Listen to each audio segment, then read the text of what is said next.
Hello guys, तो कैसे हो आप सभी लोग। और आप सबका स्वागत है इस यूट्यूब चैनल के अंदर और हाँ, इस वीडियो के अंदर। ठीक है, तो आज के इस वीडियो में बात करने वाला हूँ, मतलब काफ़ी डिसेंट बात करने वाला हूँ कि जो मूवीज़ में आप देखते हो हैकिंग कैसे होती है।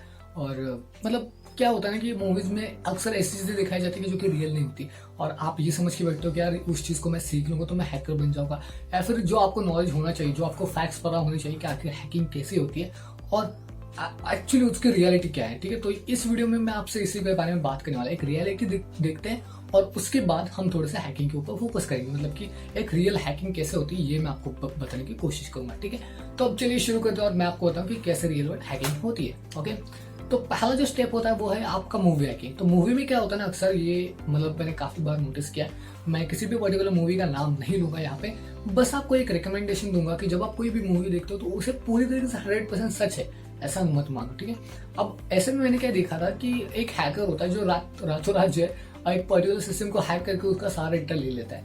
ये पहला मिस्टेक है कि रात के समय में अगर वो बंदा जिसका कंप्यूटर हैक हो रहा है, जो कि विक्टिम है, जिसका कंप्यूटर हैक हो रहा है, अगर उसके मतलब उसके कंप्यूटर को पावर मिल रहा है तभी वो हैक हो सकता है। मतलब कि मान के चलो मैं एक विक्टिम हूँ, ठीक है, मेरा कंप्यूटर है, मेरे पास कुछ डेटा है जो कि मेरे लिए काफी इंपॉर्टेंट है, वेल सबके लिए काफी ज्यादा इंपॉर्टेंट होता है। तो मान के चलो मैंने कंप्यूटर को शट डाउन किया, मतलब मैंने उसको कोई भी बिजली वगैरह नहीं दी। ठीक है, तो अब यहाँ पे कोई भी मेरे सिस्टम को हैक नहीं कर सकता, चाहे आप किसी भी एक्सप्लॉइट को, मतलब कि काफी बार लोग ये बोलते हैं कि चलो इसके मोबाइल में या फिर इसके कंप्यूटर में एक छोटा सा वायरस डाल देते हैं जिससे कि हम कभी भी वो सिस्टम से कुछ भी निकाल सकते हैं। वेल ये तभी पॉसिबल है जब वो कंप्यूटर ऑन कंडीशन में हो, जब वो इंटरनेट से कनेक्टेड हो। ठीक है, तो तभी के तभी उसको हैक किया जाता है। मैंने ऐसा देखा है कि मतलब कंप्यूटर जो शट डाउन हो चुका है और फिर भी उसके लोकेशन को ट्रैक किया जा रहा है, ऐसा मूवी में मैंने देखा था। लेकिन अक्सर ये नहीं होता, मतलब कि एक्चुअली जब वो मशीन, चाहे मशीन कौन सी भी हो, चाहे आपका मोबाइल हो, चाहे आपका पीसी हो, चाहे आपका कुछ भी हो,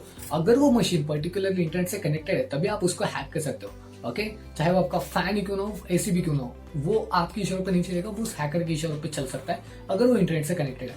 ये पहली चीज है, मतलब ये पहला फैक्ट था। ओके, तो अब आप क्लियर हो जाओ कि जो हैकिंग हो रही है, जब बात कर लेते हैं थोड़ी बहुत सी हैकिंग पार्ट्स की। ओके, तो हैकिंग पार्ट्स में अक्सर जब कोई हैकर एक इंसान अंदर जाता है तो उसके पास एक ढेर कंप्यूटर के सिस्टम्स होते हैं, लाइक 2 कंप्यूटर 3 कंप्यूटर्स, मतलब ऐसे ऐसे कंप्यूटर की स्क्रीन होती है। वेल मैं 2 स्क्रीन यूज कर रहा हूँ तो मुझे हैकिंग के लिए काफी ज्यादा है। वेल मैं मतलब काफी हैकर्स ऐसे एडिशनल वे में जाते हैं और ये रियल नहीं है। ठीक है, यहाँ पे एक मूवी, जैसे मूवी को डिजाइन करने के लिए जो कौन सा पार्ट जरूरी है वो दिखाने के लिए ये चीज किया जाता है। ठीक है, इसके लिए कोई मकसद नहीं कि यार ऐसा सब कुछ होता है एक हैकर के पास, नहीं होता। हैकर के पास अगर वो सिंपल से एक छोटा सा लैपटॉप भी है तो भी उससे वो हैक कर सकता है, और इसके लिए उसे कोई भी डेडिकेटेड या फिर एक एडवांस सिस्टम की जरूरत नहीं पड़ती है। हाँ, वो डिपेंड करता है कि जो डेटा वो ले रहा है, एक्चुअली जो डेटा वो ले रहा है उसकी साइज कितनी है और उस साइज से रिलेटेड आपका लैपटॉप कंफर्टेबल है या नहीं, तो इसमें थोड़ा बहुत सा फर्क पड़ता है। लेकिन अगर वो स्किल्ड हैकर है तो वो सर्वर टू सर्वर भी ट्रांसफर करना जानता है। तो ये एक पहला दूसरा फैक्ट था। ठीक है, तो जैसे कि एक एडवांस कंप्यूटर की कोई भी जरूरत नहीं होती किसी भी एक हैकर को। ठीक है, तो ये चीज हमेशा नोटिस करना। यहाँ पे मैंने काफी लोगों को देखा कि यार चलो एक एडवांस सिस्टम बिल्ड करते हैं हैकिंग के लिए, तो ऐसा नहीं है। सिंपली लैपटॉप से भी आप हैक कर सकते हो। मैं अपनी शुरुआत जो है लैपटॉप से की, मतलब मैंने अपनी शुरुआत लैपटॉप से की थी। जब मैंने हैकिंग को सीखना स्टार्ट कर दिया तो मैं अपने लैपटॉप से ही सब कुछ करता था और मुझे काफी डिसेंटली सब कुछ पता चल रहा था, मतलब कि मेरे सारे अटैक्स जो है बिल्कुल सही तरीके से काम कर रहे थे। तो मुझे एक एडवांस सिस्टम की जरूरत नहीं थी। हाँ, जब मैं प्रोग्रामिंग वर्ल्ड में आया तो वो जरूरत थी कि बाबा हाँ मुझे टाइपिंग करनी है, मुझे थोड़े से प्रोग्राम जनरेट करने और थोड़ी बहुत सी चीजें करनी, तो वहां पे मुझे वो चीज जरूरी लगी तो मैंने उसे कर लिया। ठीक है, लेकिन हैकिंग की शुरुआत एक छोटे से कंप्यूटर से भी हो सकती है। इवन अगर आप नहीं जानते तो रॉसबेरी पाई नाम का एक छोटा सा सॉफ्टवेयर, छोटा सा एक हार्डवेयर होता है जिसके अंदर पूरा का पूरा कंप्यूटर सिस्टम मैनेज होता है, तो वो भी एक सिस्टम है जिससे कि हैक करना बहुत ही आसान है। तीसरे फैक्ट्स की बात कर लेते हैं। अब जब हैकर हैक करता है तो उसके पास एक यूआई होता है, मतलब कि किसी भी एक पर्टिकुलरली एनोनिमस का जो लोगो होता है वो उसके स्क्रीन के ऊपर होता है, तो ऐसा डेटा ऐसे ऐसे फ्लो हो रहा होता है, तो मतलब वो चीज़ गलत है। ठीक है, तो मतलब अबे क्या ही बताओ यार, वो ऐसे हैकिंग नहीं होती है। मतलब कि कोई भी कंपोनेंट जीओआई से रिलेटेड नहीं होता, मतलब कि एक क्लिक दबाया तो आपका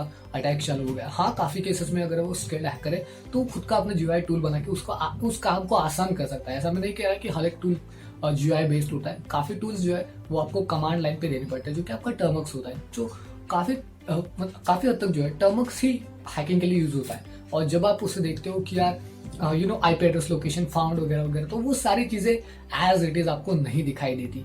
वो सारी चीजें एक बाइनरी फॉर्मेट या फिर आप यूं कह लो कि एक अलग से व्हाइट एंड ब्लैक टेक्स्ट में आपको दिखाया जाता है। तो आईपी एड्रेस ट्रैक हो गया, ये सब कुछ जो आप मूवीज में देखते हो उनसे काफी हद तक जो है अपोजिट होता है। तो ये चीज हमेशा मेक श्योर करना, ठीक है।